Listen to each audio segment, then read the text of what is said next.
Kalau seandainya misalnya PKS tidak jadi wagub, lari PKS, nggak jadi nyalonkan Anies. Tetapi kami yang harus dihargai memang oleh Mas Anies adalah bahwa PKS ini kuat dia gitu loh, tangguh dia gitu. Oke, walaupun tidak berkuasa tapi Betul. tetap Makanya kuat dan kami tangguh. saya pesan secara pribadi ke Mas Anies, memang inilah momentum Mas Anies menghargai perjuangan PKS. Kenapa? Karena pengorbanannya itu nggak mudah. Jadi yang mahal dari PKS itu apa? Yang mahal itu dari pencalon ini apa? Yaitu PKS berhasil menolak ajakan berbagai pihak, mungkin kalau ada ya, supaya Anies tidak berlayar. Dan PKS ingin Anies berlayar, kira-kira gitu.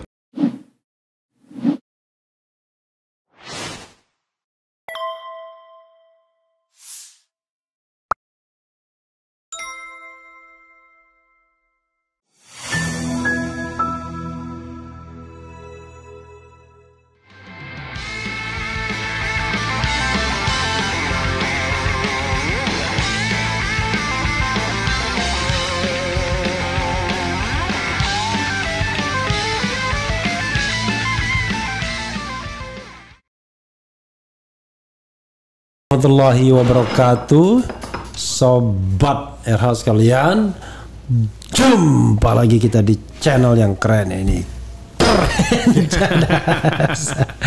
Jadi kita menghadapi psikolog ini harus tegas, jelas gitu ya. Tapi kita perbaikin dulu ini. Gara-gara kita mau gaya-gayaan, kita naikkan ini malah keluar dia. Jadi sahabat sekalian, saya dapat tamu istimewa malam ini yang akan menjelaskan dan mempertanggungjawabkan kejadian hari ini. Kejadian hari ini adalah Jakarta Aman. Oh iya. Luar biasa.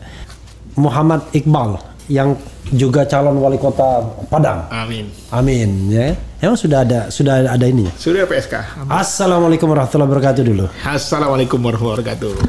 Oke, jadi memang betul ya calon wali kota Padang itu. Insya Allah. Sudah alhamdulillah hari ini sudah ada PSK. PSK itu apa? SK. Oh SK atau SK dari PSK. SK dari DPP PKS. Tinggal mencari wakil. Kursi cukup sana? Kurang 2. Oh kurang 2. Tapi PKS pemenang. Iya, konstelasi gimana? Konstelasi dinamis, tetapi kita punya gubernur yang tingkat kepuasannya 82%. Iya, Mahyaldi ya. Dan pemilunya satu paket. Iya. Tentu saja itu keuntungan buat wali kota Padang. Oh, nanti Mahyaldi maju lagi? Karena baru satu periode kan? Maju lagi. Itu orang yang saya tahu DPRD, wali kota, wakil wali kota dulu. Wakil wali kota, gubernur lagi insya Allah ya. Insya Allah. Luar biasa. Tapi unfortunately kita tidak bicara mengenai M. Iqbal mau menjadi wali kota Padang ya kan. Kita bicara tentang saga Anies Baswedan ya. Oke. Bisa diceritakan tiba-tiba 2 hari aja berbedanya. Tapi keputusan itu saya baca tanggal 20 Juni. Iya. Oke, tolong dipertanggungjawabkan. Kita mendapatkan berita yang shocking itu 2 hari yang lalu ya? Iya. Kalau sekarang tanggal 25. Kemarin. Kemarin ya? Iya kemarin. Oh, cuma 2 hari dong. 23 kan? 23 kita mendapatkan berita yang shocking. 25 sudah selesai saganya 2 hari aja. Iya. Tapi saya baca keputusan untuk menjagokan Anies itu tanggal 20. Saya baca dari ini keputusan DPP-nya. Tolong dipertanggungjawabkan kepada pemirsa RH Channel sekali. Saya sering diprotes orang, kebanyakan ngomong katanya. Tolong jelaskan sedetil-detilnya apa yang terjadi. What happened? Ya, jadi sebenarnya pencalonan Mas Anies ini kan memang sudah dalam pembicaraan yang lama ya. Tetapi kan kita sebagai partai politik juga dibully juga oleh netizen ya. Wah ini PKS ini nggak punya kader katanya kan. Masih nyolong dukung orang terus. Dan memang kalau kita hitung-hitung, kita untuk Mas Anies ini lumayan lah ya, pengorbanannya banyak lah ya. Mulai dari kita sudah mau deklarasi Sandi Mardani, kita ngalah jadi ketua tim ses saja. Terus ketika Sandi pergi meninggalkan ibu kota lalu maju sebagai cawapres, terjadi kekosongan. Yang itu dealnya waktu itu untuk PKS.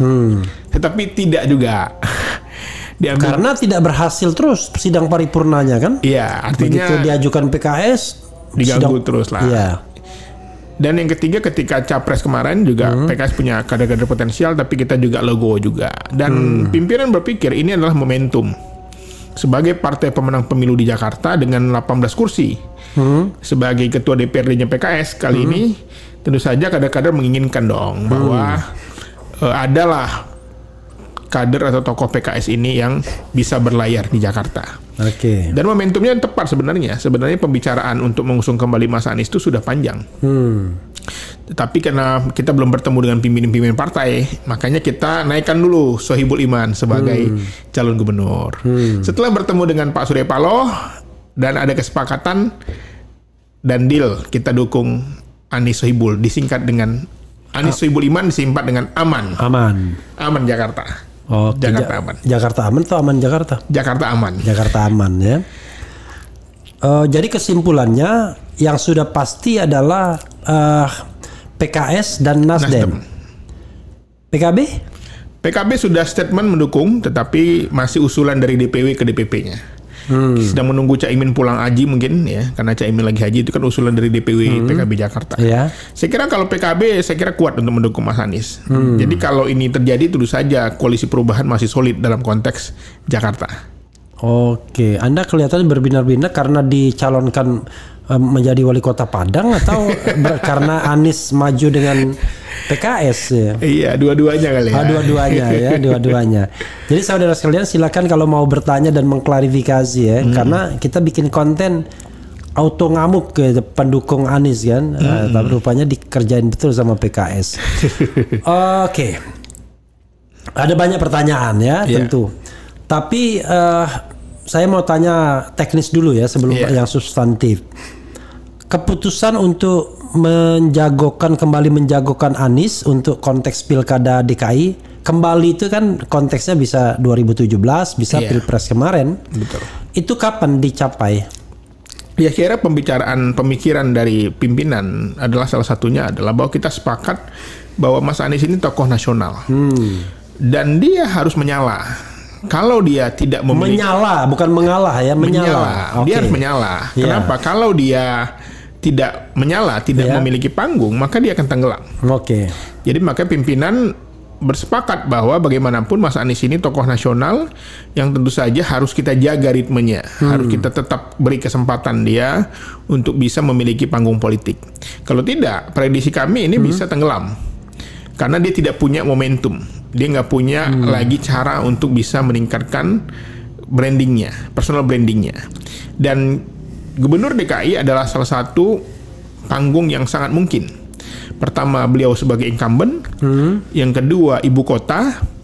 Yang ketiga, banyak sekali partai pendukungnya itu memiliki kursi yang cukup untuk di Jakarta. Jadi sangat memungkinkan bagi Mas Anies untuk bisa menang kembali di Jakarta. Saya sambil mendistribusikan konten kita ini kepada para relawan biar dia nonton. Oke, tapi ketika Anda mengatakan panggung Anies jangan sampai begini begono dan lain sebagainya, Anda kok cinta bener ya sama Anies ya? Saya kira bukan soal cinta secara personal, tetapi kita sebagai partai politik yang sudah memutuskan mengusung Mas Anies melihat bahwa memang kita memerlukan tokoh yang memiliki akal sehat ke depannya. Dan ini harus dipelihara. Bahwa adapun kekalahan kemarin itu adalah sebuah banyak hikmah yang kita lihat. Bagaimana dissenting opinion para hakim ya. Walaupun partai pemenang nggak akan mau mengaku itu. Tapi semua orang mengakukan itu.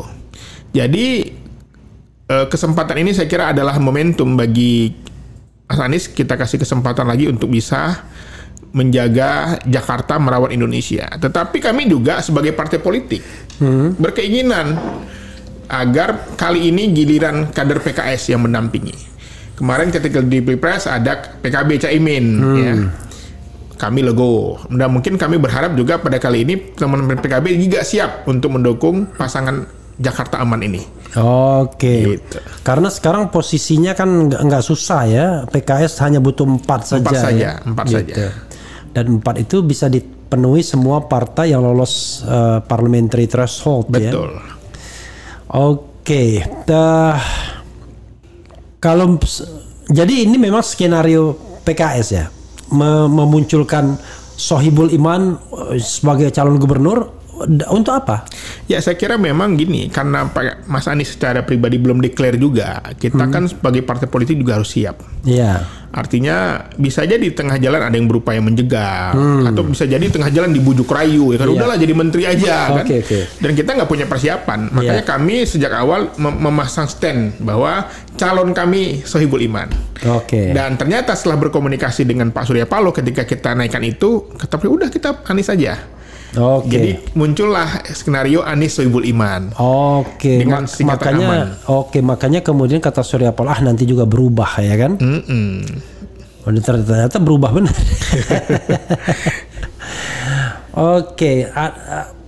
Anda kok seperti cerah ceria ya? Terlepas dari soal Padang tadi ya. Kenapa? Ada beban yang mengimpit atau apa? Enggak juga. Kita tadi kita merasa bahwa ini adalah momentum. Bagaimana dulu kita pernah menang. Iya. Jadi sebenarnya kalau dikatakan ada mengatakan bahwa PKS menang karena Anies, enggak juga. Karena di Jakarta PKS pernah menang di tahun 2004. Iya. Yang itu kita tidak memiliki tokoh. Iya. Jadi ditambah Anies mungkin jadi kuat ya. Jadi kemenangan PKS di Jakarta ini bukan hanya karena individu juga, tapi karena memang soliditas kader, kerja-kerja struktur ya yang memang luar biasa. Saya kemarin ngaju di Jakarta 2, Jaksel Japu itu luar biasa. Kader-kader PKS itu siang malam. Bahkan ada yang wafat kemarin karena kelelahan. Anda nggak dapat kursi bukan karena tidak ini, karena memang PKS sudah ada yang lebih senior di situ ya? Dapat 2 kursi, alhamdulillah. 2 kursi? 2 kursi, saya peringkat ketiga. Incumbent dua-duanya. Peringkat ketiga. Ya. Dapat 2 kursi. Iya, dan siapa aja di Jakarta? Pak Hidayat Nur Wahid dan Bu Kurniasih Mufidawati. Itu ya? Dua-dua incumbent. Jadi saya melihat memang setelah saya mendalami Jakarta, memang luar biasa. Wajar PKS itu menang. Karena mereka solid, terjun ke masyarakat, dan memang mereka memahami wilayahnya. Dewan Pimpinan Ranting, pengurus cabang ya, daerah itu semuanya luar biasa. Jadi bahkan DKI Jakarta kita dapat 5 kursi untuk DPR RI.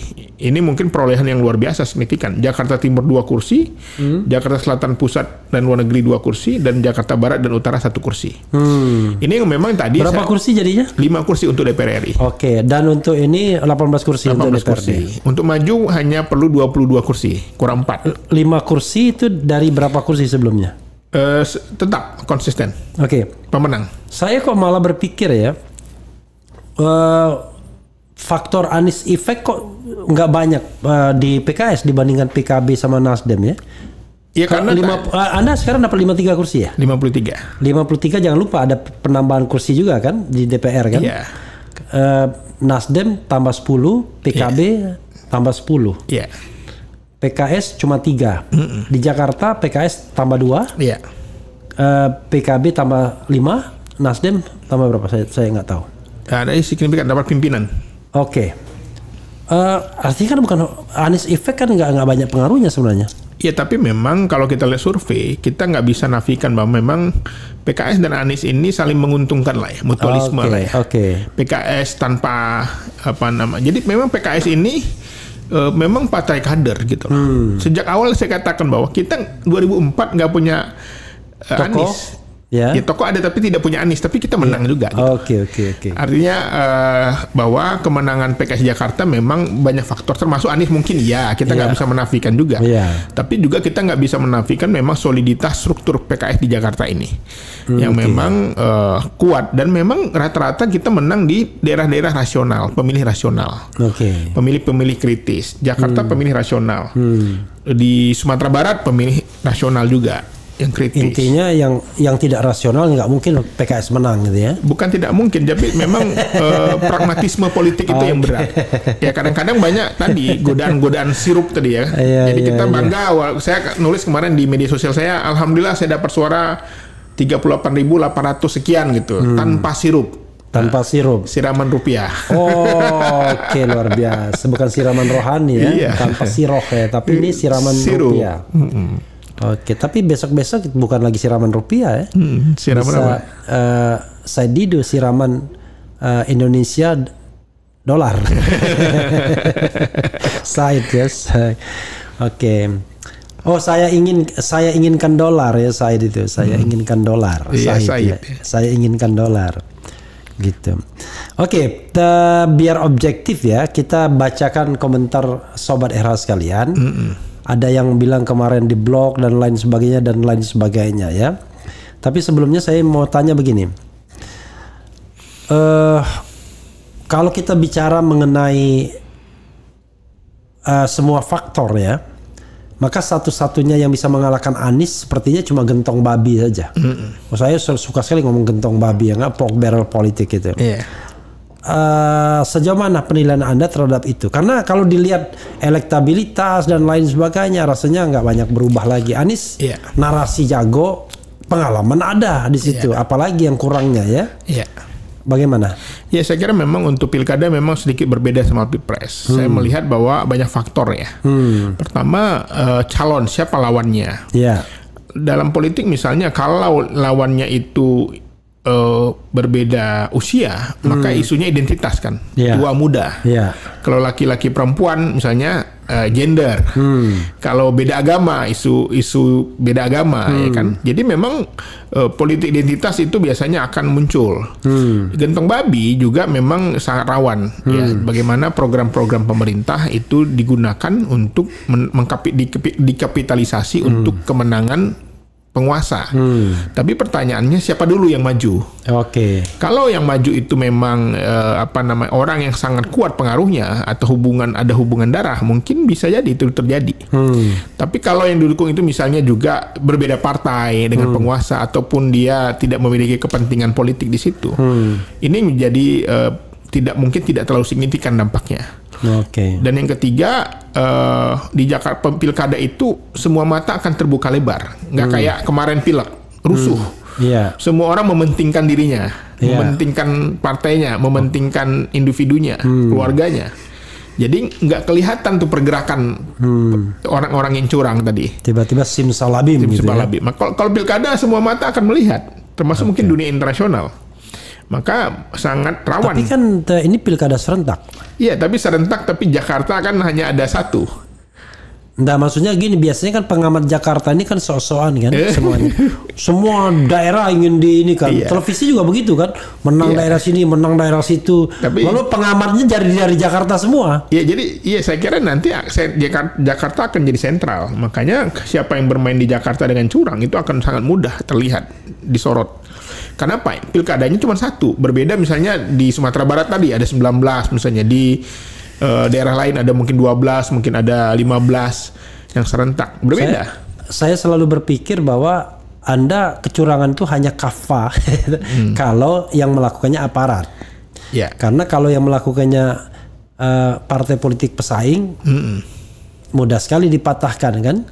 Tinggal adukan ke aparat, selesai dia. Istilahnya tapi kalau invisible hand lah. Tapi kalau aparatnya yang ikut bermain dan biasanya aparat diperintahkan oleh kekuasaan, apa masih bisa di stop yang begitu? Saya kira mungkin dengan cara yang lebih halus mungkin ya, karena tadi mereka memiliki infrastruktur dan suprastruktur yang itu memang sangat kuat. Apalagi misalnya incumbent-nya atau PJ-nya adalah orang yang mungkin dekat dengan kekuasaan. Itu mungkin bisa. Tetapi tadi pertanyaannya adalah apakah aparaturnya mau gitu kan? Apakah arahannya itu juga diiringi dengan gizinya kan gitu. Kadang-kadang arahan tanpa gizi juga nggak jalan itu. Nah, itu pertanyaan itu. Dan memang uang ini yang sekarang ini menjadi salah satu prediksi orang. Makanya sekarang banyak calon-calon itu pragmatis.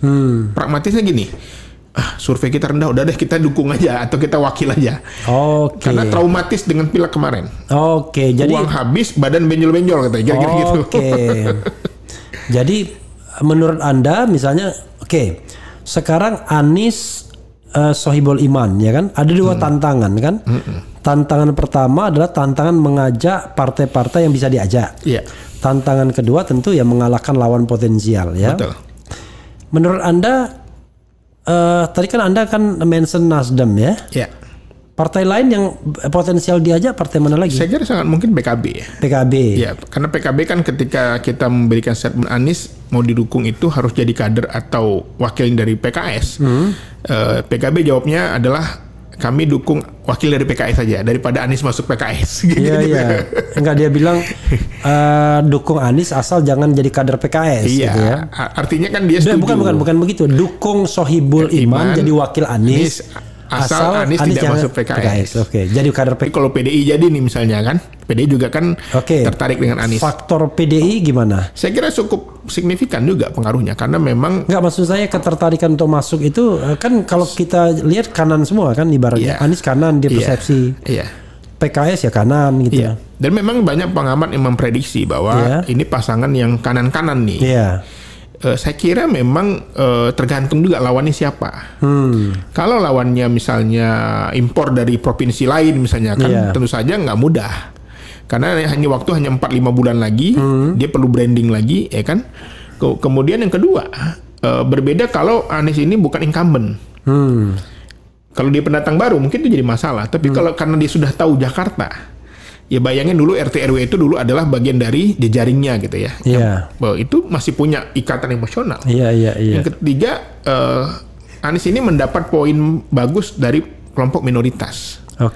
Di mana mereka merasa puas, senang dengan kebijakan-kebijakan ketika beliau jadi gubernur. Boti misalnya Boti ya. Yang itu testimoninya banyak kan. Boti itu apa, bantuan operasional tempat ibadah. Betul, bahkan kemarin dari komunitas lintas agama juga datang ke PKS untuk meminta memberi dukungan kepada PKS untuk mendukung Anies sebagai gubernur kembali. PKS nggak masalah itu Anies lebih banyak memberikan izin pembangunan gereja kalau tidak salah dibandingkan masjid. Ya saya kira memang terjadikan semua prosedurnya sudah ada. Kalau itu prosedur SOP yang dijalankan sesuai dengan kebijakan, saya kira memang ini kan soal komunikasi ya. Memang kemampuan keahlian Mas Anies di situ. Dia mampu mengkoordinasikan, mengkomunikasikan. Jadi memang selama beliau jadi gubernur memang banyak sekali kedamaian tadi. Makanya kata-kata aman ini cocok memang. Keamanan, stabilitasnya bagus ya. Jadi Anies Sohibul Iman aman ini memang saya kira itu kata yang memang sudah ditakdirkan. Luar biasa ya. Tadi amin sekarang kira-kira aman begitu. ya. Aman. Ada yang beranggapan ya, katakanlah Sudirman Said ya, dia langsung mengapresiasi waktu Sohibul Iman dibilangin mau menjadi gubernur dan dia langsung mengatakan ini Sohibul Iman bla bla bla bla bla saya kenal dan lain sebagainya. Dan poinnya adalah dia mengatakan bahwa seharusnya yang menjadi gubernur itu bukan orang yang menjadikan ini sebagai batu loncatan kan begitu. Yang kedua adalah bukan orang yang bermasalah dengan komunikasinya dengan pemerintah pusat. Kan dia ingin menyindir Anies sesungguhnya. Pendapat Anda? Ya saya kira memang saya nggak habis pikir ya apa yang dikhawatirkan dengan pemerintah pusat, karena memang gubernur itu secara undang-undang kan dia juga perwakilan langsung dari pemerintah pusat. Kemudian kalau dikatakan batu loncatan, harusnya diomong itu ke Pak Jokowi gitu loh. Kenapa Pak Jokowi boleh, Pak Anies nggak boleh kan gitu? Nah itu wajar-wajar saja justru dengan adanya panggung politik ini, para kandidat, para gubernur terpilih itu akan bekerja maksimal karena dia ingin mengejar yang lebih tinggi gitu loh. Justru kalau Jokowi dipersiapkan itu ya. Justru Pak Jokowi kan meninggalkan di tengah jalan. Kalau Pak Anies kan enggak gitu. Jadi menurut saya justru Jakarta ini biarkanlah jadi panggung supaya rakyatnya mendapatkan gubernur yang benar-benar bekerja. Karena kalau malas-malasannya akan ketahuan juga. Kalau dia berpikir nanti saya hanya cakup sampai gubernur doang, ngapain saya kerja maksimal. Tapi kalau dia berpikir ingin jadi presiden, pasti dia akan berpikirnya lebih kreatif, lebih inovatif. Saya membayangkan misalnya seorang gubernur DKI yang nggak bisa tidur juga kalau dengan ada banjir, macet gitu ya. Betul. Artinya nggak bisa juga leha-leha santai-santai hanya mikirkan jadi capres kan. Betul. Saya yakin semua orang yang jadi kepala daerah sekarang itu punya berpikir ini batu loncatan. Wajar aja. Justru itu achievement yang baik supaya mereka bekerja seperti maksimal. Anda misalnya jadi wali kota Padang, mungkin berpikir jadi gubernur kita nggak tahu takdir kita bagaimana gitu. Tetapi kalau minimal saya punya teman lah nanti. Semua kemungkinan dalam politik terjadi. Jangan sampai nanti tiba-tiba Bal bisa main ke Padang kita. Nggak diangkat-angkat teleponnya. Artinya kalaupun kita main ke Padang kita tidak boleh difasilitasi, ya kan? Kalau diajak makan boleh lah. Betul. Tapi kalau difasilitasi tidak boleh. Saya ingin menegaskan kembali bahwa memang PKS dan kadernya di Jakarta ini memang bekerja sudah lama gitu loh. Jadi wajar saja kalau PKS itu ingin mengusung kadernya, kira-kira gitulah. Ya nggak ada persoalan ya. Menurut saya memang itu hal yang semestinya ya. Saya pun senang juga mendengarnya karena saya pemilih PKS soalnya.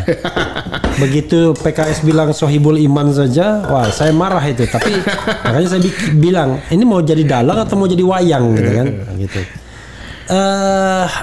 Dengan mengusung Anies berarti PKS menegaskan berarti PKS akan berada di luar pemerintahan atau nggak ada hubungannya? Saya kira itu belum diputuskan ya. Kita belum memutuskan sampai sekarang ini kami berada di luar pemerintahan. Oh ya. Dan ini memang kan yang namanya pro kontra wajar saja. Iya. Ya, di luar saja orang netizen bisa pro kontra apalagi di PKS. Jadi memang sampai saat ini pimpinan belum memutuskan, tetapi kami memang melihat ke depan bagaimana situasi politik. Jadi kita pantau, kita lihat.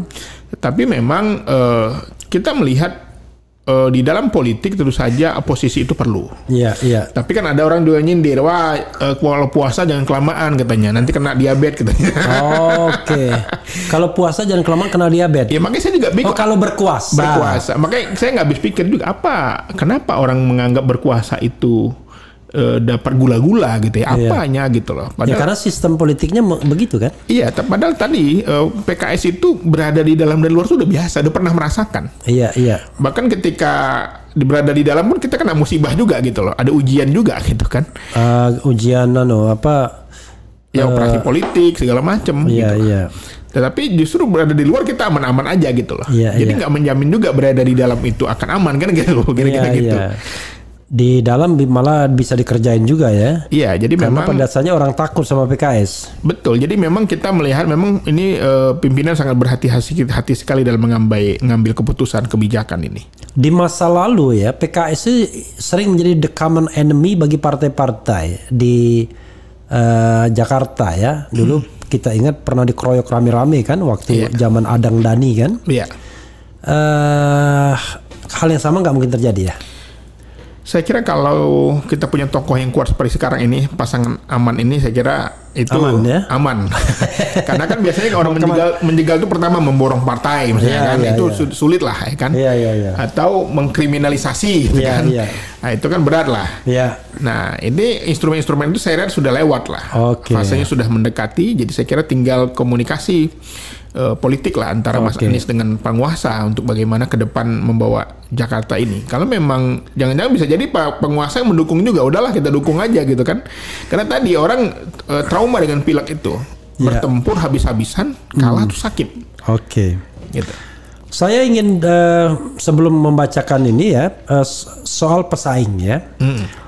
Walaupun wah Anies kuat dan lain sebagainya, tapi Anda masih lihat nggak pesaing potensial? Saya mulai dari nama ini, Kaisang Pangarep. Ya, saya kira memang pemilih rasional ini memang di Jakarta saya kira sedikit berbeda ya. Mungkin kalau Kaisang maju di Solo mungkin lebih cepat menangnya, lebih mudah lah ya. Kalau di Jakarta, kalau di Solo dia nggak kontroversial dia. Kaisang udah diuji ketika dia menjadi ketum PSI. Iya memang signifikannya tidak sampai lolos electoral threshold gitu loh. Diupayakan tapi tidak lolos. Parliamentary threshold tidak sampai lolos. Artinya ya segitulah kemampuan Kaisang gitu loh.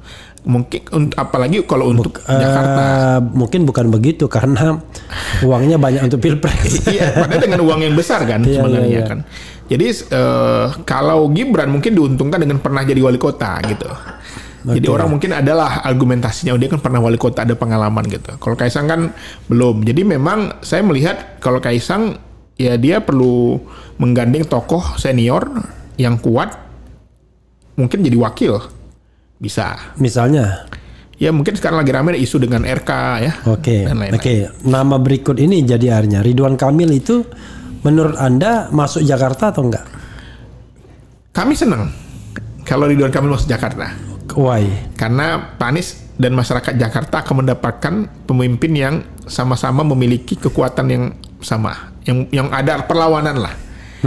Dan ini tentu saja menjadi salah satu ujian juga bagi Mas Anies dan Pak Sohibul Iman. Mampu nggak meningkatkan popularitasnya, elektabilitasnya? RK dulu pernah disokong PKS waktu maju wali kota Bandung kan? Iya, tapi kan setiap maju tuh ganti partai terus. Ketika maju wali kota Gerindra kan, habis itu maju gubernur masuk Nasdem ya kan, sekarang masuk Golkar. Oke, jadi memang partai nggak penting bagi RK, yang penting ya mengendorse gitu ya. Tapi saya bayangkan mungkin faktor yang lain yang lucu-lucu mungkin ya. Faktor Jackmania misalnya kan. Dia kan bobotoh ya kan. Kira-kira kalau ketua katakanlah bosnya bobotoh masuk ke sini, apa nggak digeruduk oleh Jackmania dia? Ya itu mungkin salah satu kekhawatiran orang juga. Makanya saya yakin Kang RK juga mikir-mikir juga kali kan. Karena ini nggak ada dalam hitungan politik, tapi ini sangat menentukan juga gitu loh antara supporter ini. Tapi ada yang mengatakan begini, ini di antara Kim itu ada tricky juga. Kalau RK ditarik ke Jakarta, dikorbankan, biar Deddy Mulyadi yang baru digerindrakan bisa pegang Jawa Barat. Sangat mungkin, makanya harus berhati-hati juga. Tetapi memang kayaknya dari survei, hanya RK yang mampu mengimbangi Mas Anies. Anda mensitir survei dari yang mana ini? Ya dari berbagai yang dirilis Partai Golkar juga. Berapa angkanya? Ya mereka, saya tidak lupa jelasnya, tapi ya beda beberapa persen lah. Karena yang saya lihat ada juga survei yang memenangkan RK itu. Iya. Iya kan, nomor 2 Anies, nomor 1 RK. Ya, tapi mungkin surveinya bukan lembaga survei yang kredibel kali ya, mungkin ya. Saya nggak tahu juga lembaga apa. Dulu memang tidak banyak yang tidak kredibel, tapi bisa menang mereka. Iya. Oke, kita bacakan ya satu-satu ya. Dan Kaisang belum tentu juga bisa maju karena ada permohonan ke MK ya. Dan kalau dikabulkan, dan harusnya dikabulkan karena memang calon kan. Oke. Black Forest ini aktif nih, Bang Refli Harun. Tahyakap. Tahyakap tuh tanyakan Om Iqbal. Keluar duit berapa nyalek? Ini kita belum tanya dulu soal seperti itu ya. Gitu.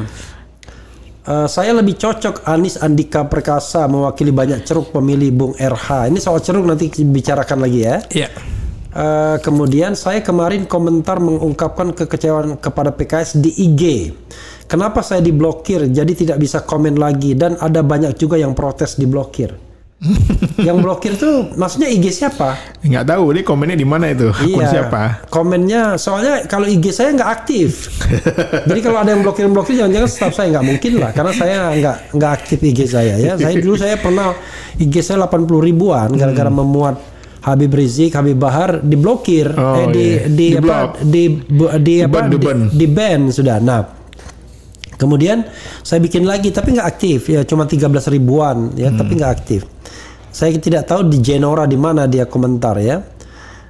Dukung Anies, M Iqbal lebih jos. Ini mau adu domba ini ya.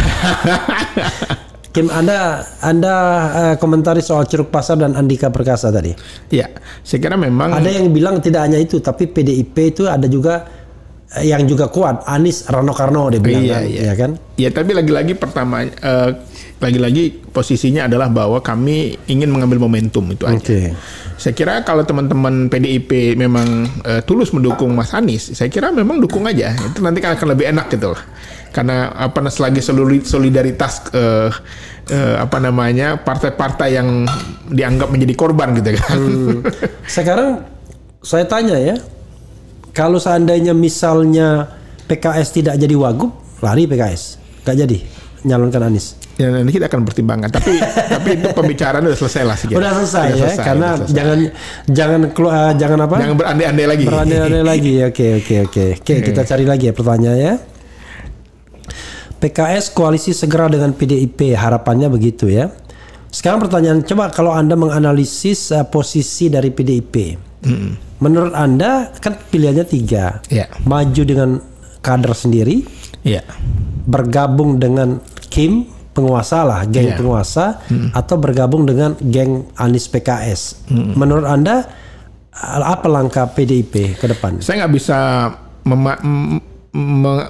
membaca apa yang dipikirkan teman-teman PDIP karena saya tidak berada di dalam ya. Tapi memang kalau dari komunikasi politik memang mereka juga sepertinya berharap ya untuk bisa digandeng sebagai wakil Mas Anies. Ya, yang kedua artinya wakil gitu ya. Berharap wakil karena tadi membranding calon di waktu yang cukup mepet ini nggak mudah. Dan memang harusnya begitu. ya kan? Calon itu memang memang sudah ketahuan, bukan hasil branding. Betul. Kalau hasil branding jadi branded dia kan, jadi merek doang. Iya, jadi memang nggak mudah dalam waktu yang cukup padat. Kemudian lagi ditambah orang-orang yang memiliki elektabilitas yang tinggi itu sudah terpilih. Dan mereka enggan mundur. Ya, karena resikonya harus mundur. Ya. Jadi itu juga menjadi faktor. Apalagi kalau cuma calon wakil ya, seperti Sahroni misalnya, dia malas dia. Iya. Gitu. Nah, tadi ada nama Pak Andika Perkasa. Memang potensial, tapi lagi apa iya bintang 4 mau jadi wakil kan gitu kan. Jenderal bintang 4 loh, mantan Panglima TNI. Itu kan jadi bukan tidak ada aturan yang dilanggar sebenarnya. Kepantasan aja lah. Sama sekarang misalnya bintang 3 mau maju wali kota kan gitu kan. Karena akan pasti jadi pertanyaan publik kenapa gitu loh. Harusnya beliau jadi gubernur atau di tempat lain ya. Mungkin bisa di Jawa Barat juga ya. Karena beliau orang Jawa Barat. Jadi menurut saya memang atau Jawa Tengah mungkin. Iya. Jadi memang dalam pilkada ini bukan hanya faktor X saja, ada X, Y, Z-nya banyak lah untuk kemenangan itu. Jadi Anda yakin sekali Anies pasti menang ya, pasti aman ya? Ya kalau kita lihatlah apa namanya, kalau pengalaman kami dimanapun berpasangan, kalau yang diusung itu kader PKS, itu energi struktur dan pengurusnya itu luar biasa. Lebih berlipat-lipat. Berlipat-lipat. Walaupun itu cuma wakil. Iya, walaupun cuma wakil. Apalagi memang pemilih PKS mayoritas adalah pemilih Anies. Itu surveinya nggak bisa dibantah. Atau paling tidak PKS merasa Anies itu walaupun tidak anggota PKS tapi PKS juga gitu. Iya. Ya bisa jadi begitu, merasa sudah punya kesamaan visi. Kita bacakan ya.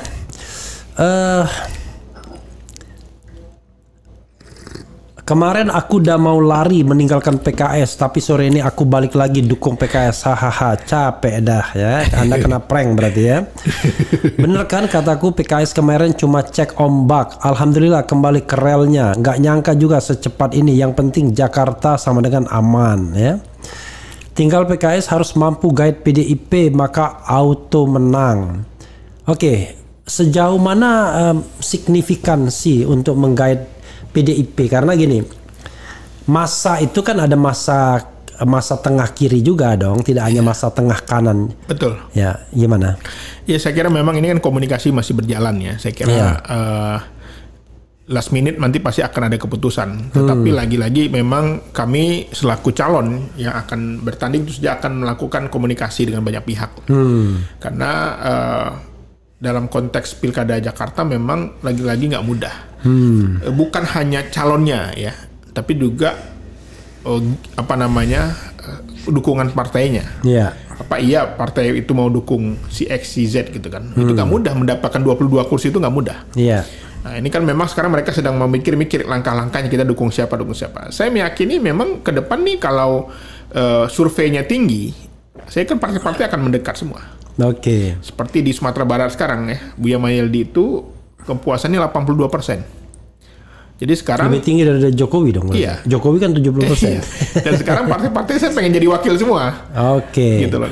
Jadi nggak banyak yang mau jadi calon. Jadi orang buka pendaftaran nggak ada yang daftar gitu loh. Jadi karena apa? Karena berapa kursi di PKS? Butuh berapa kursi lagi? Kurang 2 atau 3 kursi. Dari berapa? 9 dari 12 rupanya. 12 kursi. Jadi memang ciri indikator kalau incumbent itu kuat adalah lawannya sedikit. Tapi kalau incumbent lemah pasti lawannya banyak. Kira-kira gitu. Itu saya mengukurnya. Kita coba baca yang lagi ya.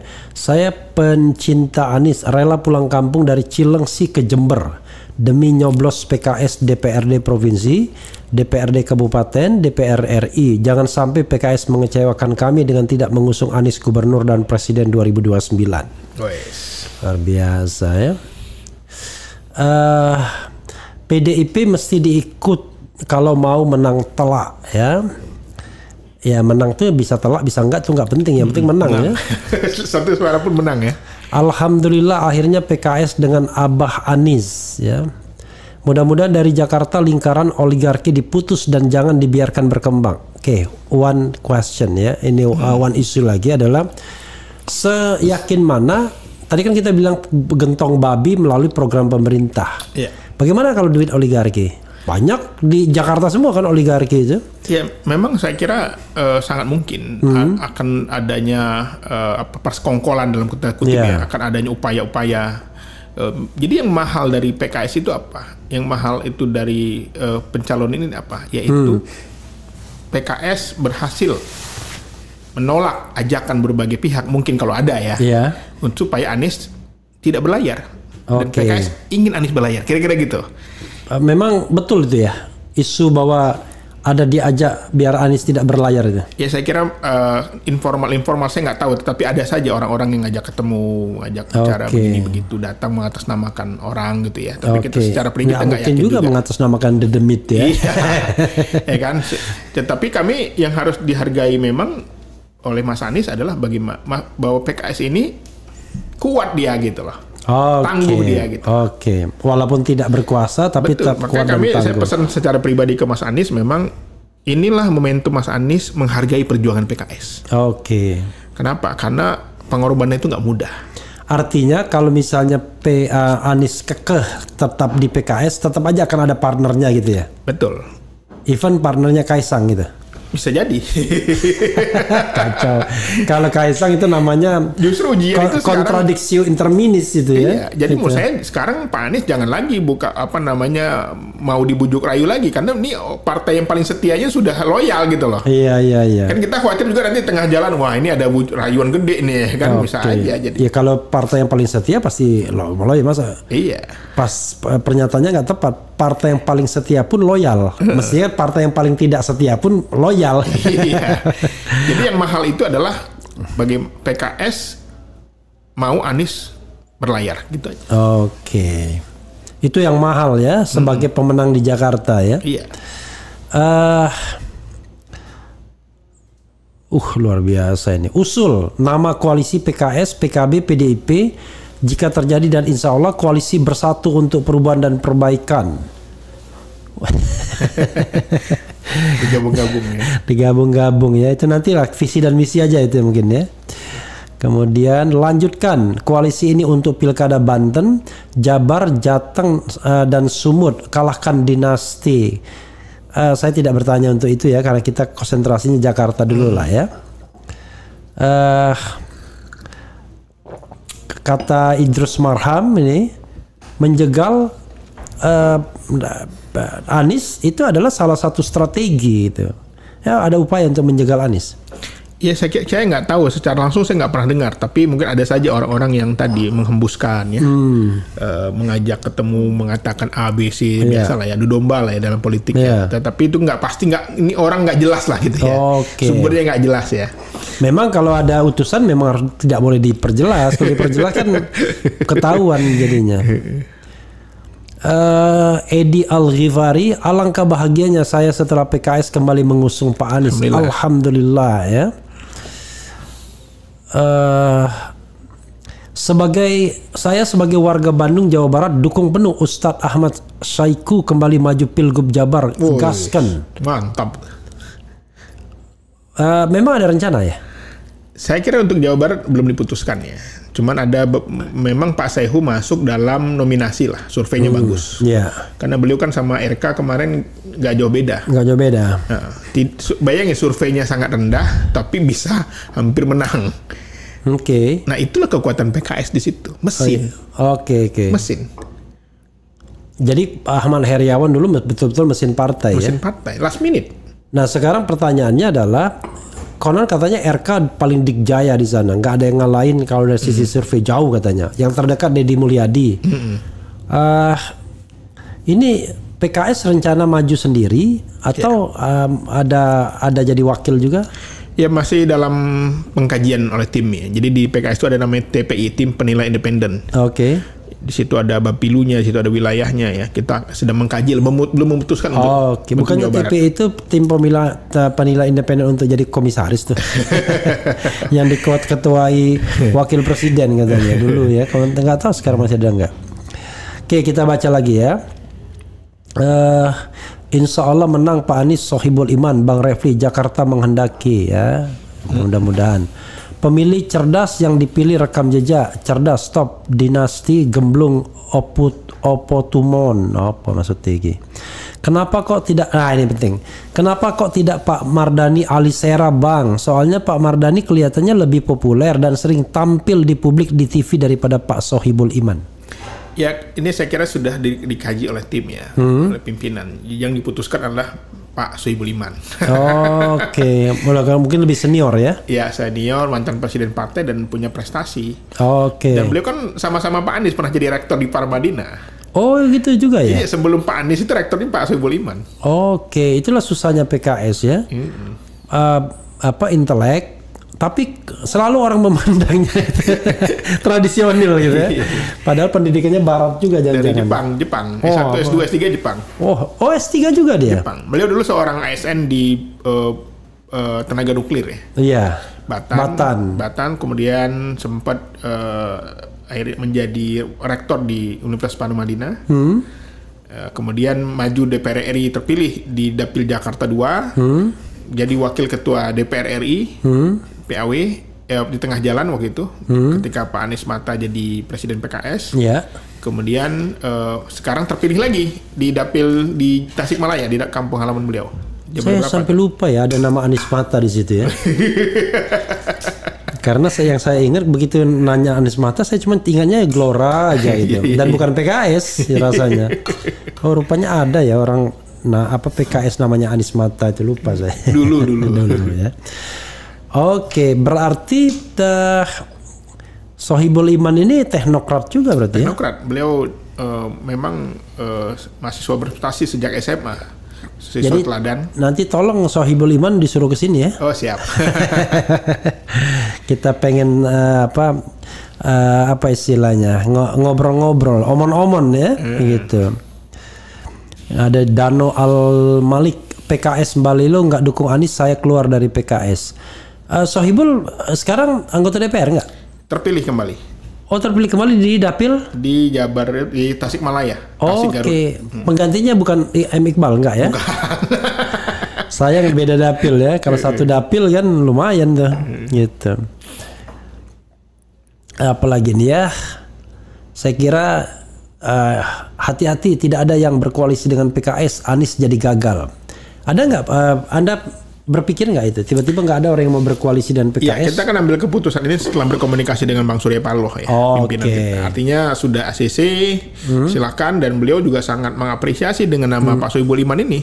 Karena kan beliau sama Pak Sohibul Iman kan dikenal dengan pelukan kebangsaan itu loh. Oh iya.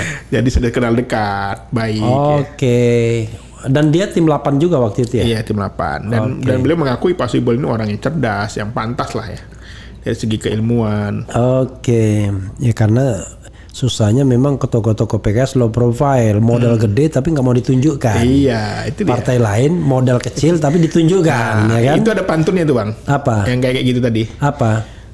Kalau ingin nama dikenang, ya, jangan kata tinggi melambung. Jangan seperti ayam di dalam kandang, ya, bertelur satu ribut sekampung.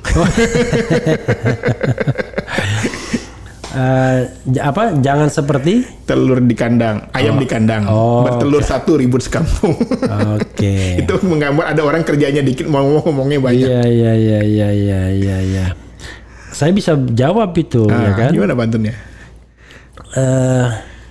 Jangan seperti telur di kandang, ya kan?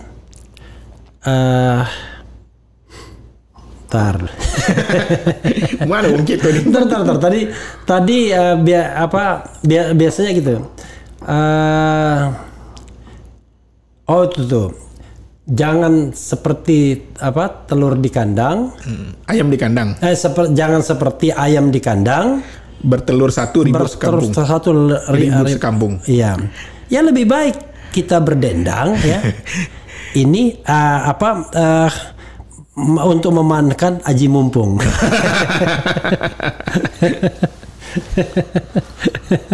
Ya kan aji mumpung kan. Jadi lebih baik terus berdendang, kita manfaatkan aji mumpung kan begitu. Jadi telur di kandang Bertelur satu. Apa? Jangan seperti ayam di kandang. Oh, jangan seperti ayam di kandang. Bertelur satu ribut sekampung. Iya, kan kalau ayam bertelur satu petek gitu. Cuma saya kira kita terus saja berdendang, ya kan? Kita manfaatkan aji mumpung. Oke. Ya, sabar. Dah, Bang Refli nggak usah berpantun, pasti lambat.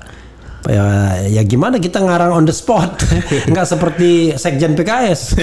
Dia sudah siapkan pantun-pantun dia kan. Dia bacakan. Pokoknya kita ngomong apa, dia bacakan pantun. Tapi nggak nyamuk. Saya on the spot menjawabnya. Oke, saya kira apa lagi yang mau di-share dalam kesempatan ini? Sorry, Iqbal resmi jadi jubir partai, jubir PKS. Jubir PKS ya. Yeah. Kalau misalnya PKS mau ngomong, siapa aja sekarang dipercaya sebagai jubir? Ada saya, ada Pipin Sopian, ada Muhammad Khalid, ada Fathul Bari, ada Gamal Albin Said. Oke, Gamal Albin Said. Yang muda ya, tapi yang senior banyak. Ada Bang Muzammil. Oke. Ada Bu Mufidah. Oke. Ada Bu Neti. Oke, nanti kalau sobat daerah sekalian kita tampilkan Gamal Albin Said di sini ya. Gitu. Kalau dia sudah di Jakarta, kalau dia di Malang kan? Di Malang. Oke. Terpilih anak muda. Oh iya, bila perlu kita PKS masuk semua ke sini. Soalnya presidennya kemudian ini. Karena dulu ada isu ya, someday teman saya mengatakan kalau Anda bergaul dengan HTI, FPI dan PKS, insya Allah Anda nggak akan menjadi pejabat publik di Republik ini. Katanya begitu. Saya bilang, wah kalau saya jangankan begitu. Semua pentolannya sudah ke sini semua.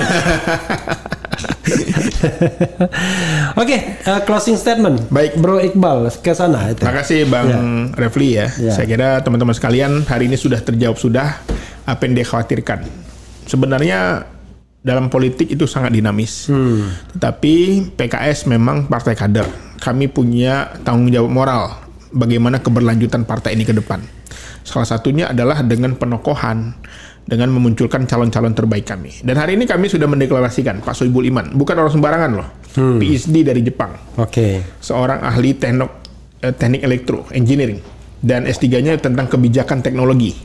Beliau juga pakar ekonomi. 3 kali periode DPR RI, pernah jadi wakil ketua DPR RI. Rektor Paramadina Rektor Universitas Paramadina. Saya juga dari Paramadina ini. Saya dosen tetap di Paramadina. Jadi ini bukan kaleng-kaleng, ini calon yang terbaik, dan mohon doa dan dukungan bagi warga Jakarta. Insya Allah ke Jakarta Mas Anies dan Sohibul Iman akan kembali. Insya Allah Jakarta aman. Aman. Ya, saudara sekalian, itu tadi dengan Sohibul Iqbal.